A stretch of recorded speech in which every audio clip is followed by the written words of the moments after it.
हाँ नमस्ते बच्चों।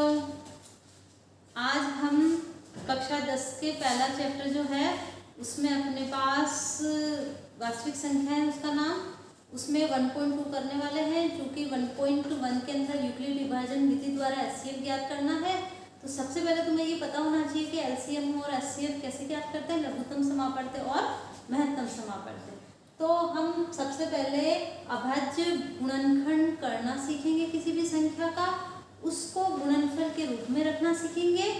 ठीक है, तो ये आपके पास इसका प्रश्नावली जो एक है उसका 1.2 अपन ले रहे हैं।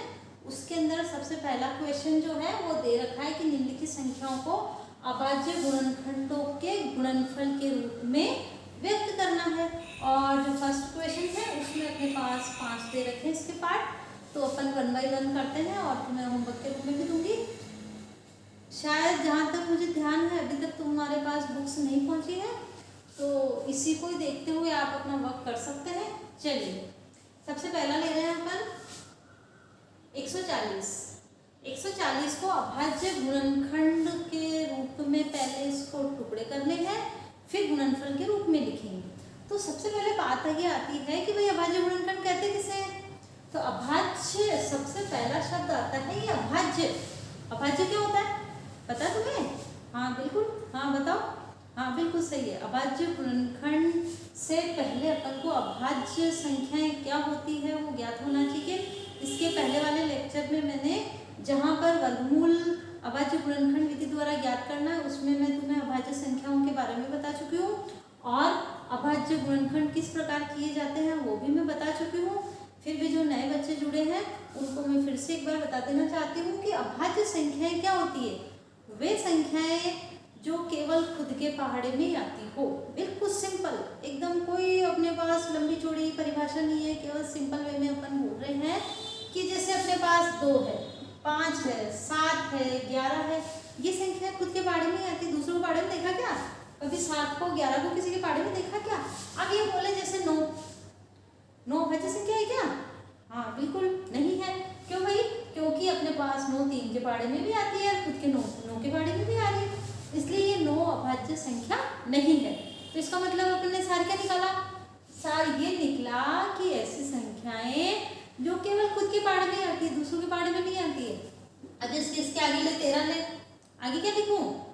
हाँ नहीं तुम सोच रहे हो गलत है, 15 नहीं होगा अभाज्य संख्या। क्यों?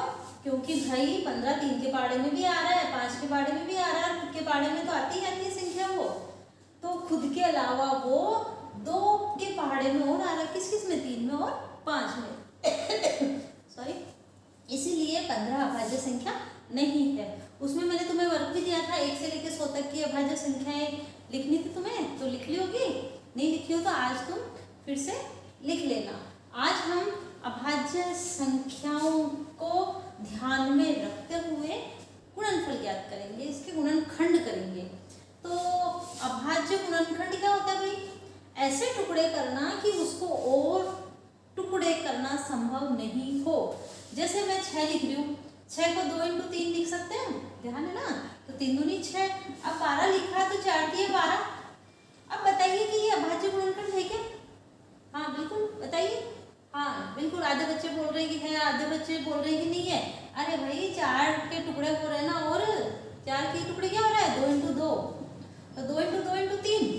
अब ये अभाज्य गुणनखंड के रूप में लिखा जा सकता है, जबकि इसको बोले ये भी 4 दिया 12 ही आ रहा है, लेकिन ये अभाज्य गुणनखंड नहीं है, ये वाला अभाज्य गुणनखंड है। ठीक है ना?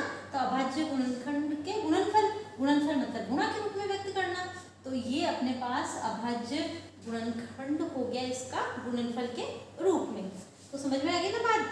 तो ऐसी कोई भी संख्या नहीं लेनी है जो जिसको और अपन ब्रेक कर सकते हैं या टुकड़े कर सकते हैं। चलिए सबसे पहला क्वेश्चन ले रही हूँ मैं 140। चलिए ये देख लीजिए, यहाँ पे इकाई क्रम में क्या है? 0। इसके प्रीवियस लेक्चर में मैंने सम संख्याएं, विषम संख्याएं क्या होती है, 2 की, 3 की, 4 की, 5 की, 6 की भाजकता का नियम भी बता दिया था, तो उसमें आप देख लेना। तो इसमें अपन को लेनी तो अभाज्य संख्या ही है। जैसे कौन सी लेंगे? 2 3 5 7 11 15 नहीं आएगी, 17, बिल्कुल सही बोल रहे हो। तो 2 से अपन लगाए तो 2 7 14। अगर जिसको भाग लगाने में अगर ये तो छोटी संख्या है, जो बड़ी संख्या है है वो आप यहाँ पे लिख सकते हैं। फिर 2 का भाग लगाइए तो 35 आया। फिर 2 का भाग जा रहा है क्या? नहीं जा रहा है। क्यों? क्योंकि इकाई की संख्या विषम संख्या है। चलो अब अपन लगाएंगे भाई 3 का। देखिए अपन को 3 का जाता है क्या? तो 3 की भाजकता का नियम क्या है? अंकों का योग करने पर प्राप्त संख्या 3 के पाड़े में आनी चाहिए। लंबी चौड़ी परिभाषा से नहीं रट रहे अपन, रटामार नहीं कर रहे, केवल अपन समझ रहे हैं कि जो भी 2 संख्याएं दे रखी है, 2 हो 4 हो, कितनी भी बड़ी हो, 3 डिजिट में हो, कितने भी हो, उन सब अंकों को जोड़ लो। जैसे ये संख्या है तो अपन क्या बोलेंगे? 7 + 4 + 2 + 9 सबको जोड़ दीजिए। जोड़ने पर अगर 2 अंकों में आ रही तो उसको और जोड़ दीजिए, 1 अंक प्राप्त कर लीजिए। अगर वो 3 के पाड़े में आ रही है तो अपन बोल सकते हैं कि भाई वो 3 से विभाजित होगी पूरी तरह से। चलिए 35 किसमें है? 3 5 और 3 8 भी 3 के पाड़े में आता है क्या? बिल्कुल नहीं आता है, 9 आता है, इसलिए 3 खत्म हो गया। 4 का भाग लगाना ही नहीं क्योंकि 2 का सम संख्या है ही नहीं तो जाएगा ही नहीं, और 4 का लगाना भी नहीं होगा। अब आ जाता है 5 का। अपन को पता ही है कि 5 के पाड़े में 35 7 बार आ रहा है तो 5 7 तो 35 कर दिया। अब देख लिया 7 7 एकम 7 तो होना ही है। चलिए तो इसको बोलेंगे अभाज्य गुणनखंड किसका? 140 का। अब इसने बोला कि अभाज्य गुणनखंड के गुणनफल के रूप में व्यक्त करना किसको? 140 को। तो अपन बोलेंगे कि भाई 140 को अभाज्य गुणनखंड के गुणनफल के रूप में अपन शो कर रहे हैं। तो वो कैसे करेंगे? 2 × 2 × 5 × 7। ये अपने पास हो गया। देखो 7 × 5 = 35, 35 × 70 70 × 140। तो अपना आंसर सही है। अगर आपको लगता है कि कहीं गड़बड़ हो गई तो आप इसको मल्टीप्लाई करके देख लीजिए साइड में कि हमारा मल्टीप्लिकेशन से 140 आ रहा है क्या। आगे बस समझ में उतार लिया, हटा दो। चलिए आगे बढ़ते हैं। अपन ले रहे हैं अब जो नया नंबर है वो 156। क्वेश्चन नंबर फर्स्ट का जो सेकंड पार्ट है वो 156 दे रखा है। चलिए 156 लिख देते हैं अपन यहाँ पे। अभाज्य गुणनखंड करना है। चलिए इकाई का अंक क्या है? 6। बिल्कुल। कौन सी संख्या आ गई? हाँ बोलो, सम संख्या। सम संख्या में किसका भाग जाएगा? 2 का। 2 से ही शुरुआत करनी है। चलिए 2 × 7 = 14, 1 बचा, 2 × 8 = 16। ठीक है ना। फिर इकाई का अंक क्या आ रहा है? सम संख्या। फिर से 2 का भाग लगाया, 2 × 3 = 6, 2 × 9 = 18। अब बताओ 2 का भाग जाएगा? बिल्कुल नहीं जाएगा। क्यों भाई? इकाई का अंक क्या आ गया है? 9। वेरी गुड, सही सोच लो। अब बोलो 3 का जाएगा क्या? तो क्या करेंगे अपन? यहाँ पे अंकों का योग कर लीजिए। 9 × 3 = 12। बिल्कुल 12 डायरेक्टली 3 के पाड़े में आ रहा है। या 12 को फिर और आप ऐड कर सकते हो। 12 का 1 + 2 = 3। इसका मतलब 3 के पाड़े में आते ही है। यहाँ पे 1 मत लिख देना, भाग लगाना है यहाँ पे। 3 एकम 3, 3 3 का 9। अब 13 बताओ अभाज्य संख्या है क्या? हाँ बिल्कुल है। तो अपने पास 13 के खुद के पहाड़े में आता है। तो अभी अपने पास अभाज्य गुणनखंड हो चुके हैं इसके, और गुणनफल के रूप में लिखना है किसको? 156 को।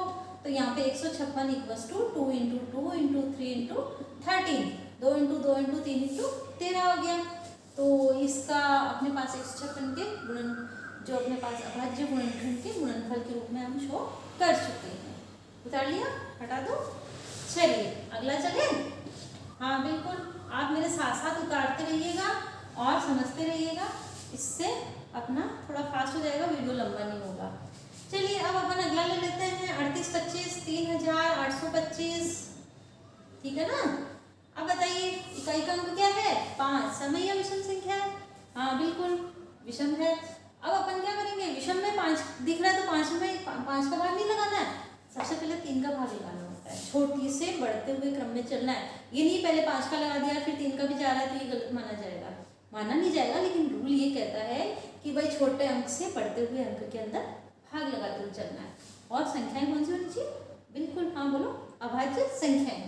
चलिए पहले अंकों का योग कर लेते हैं। 3 और 2 5 5 + 2 = 8 18 3 के बारे में आता है। बिल्कुल 3 × 6 = 18।